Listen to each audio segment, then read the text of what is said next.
Next ಇದೇನು LED nitrite. ಚೆನ್ನಾಗಿ ಅದ ಇಲ್ಲ ನಮ್ಮ ಹತ್ರ ಲೆಡ್ ನೈಟ್ರೈಟ್ ಅಂತ ಅದ ಲೆಡ್ ನೈಟ್ರೈಟ್ ಅಂದ್ರೆ ಸೀಸದ ಸೀಸ ಲೆಡ್. ಲೆಡ್ ನೈಟ್ರೈಟ್ ದ್ರಾವಣವನ್ನ ತಯಾರು ಮಾಡ್ತಾರ. ಇದನ್ನು ಕೂಡ ಒಂದು ಅಯಾನಿಕ್ ಸಂಯುಕ್ತ. ಇದನ್ನು ಕೂಡ ನೋಡ್ರಿ ಹೆಂಗದ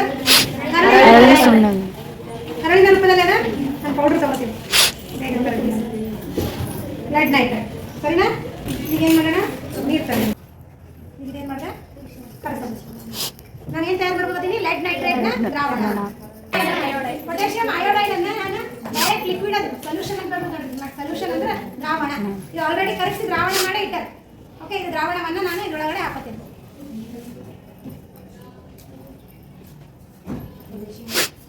ಸೀಸದ ನೈಟ್ರೇಟ್ ಪೊಟ್ಯಾಷಿಯಂ ಅಯೋಡೈಡ್ ಇವೆರಡು ಸೇರಿ ಏನಾಗ್ತದೆ ಸೀಸದ ಅಯೋಡೈಡ್ ಯೆಲ್ಲೋ ಕಲರ್ ಪ್ರಕ್ಷೇಪ ಉಂಟಾಗ್ತದೆ.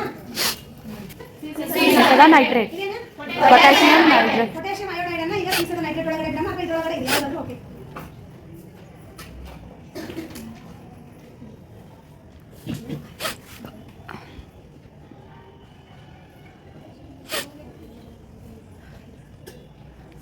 ಯೆಲ್ಲೋ ಕಲರ್ ಬಣ್ಣ ಶೇಡ್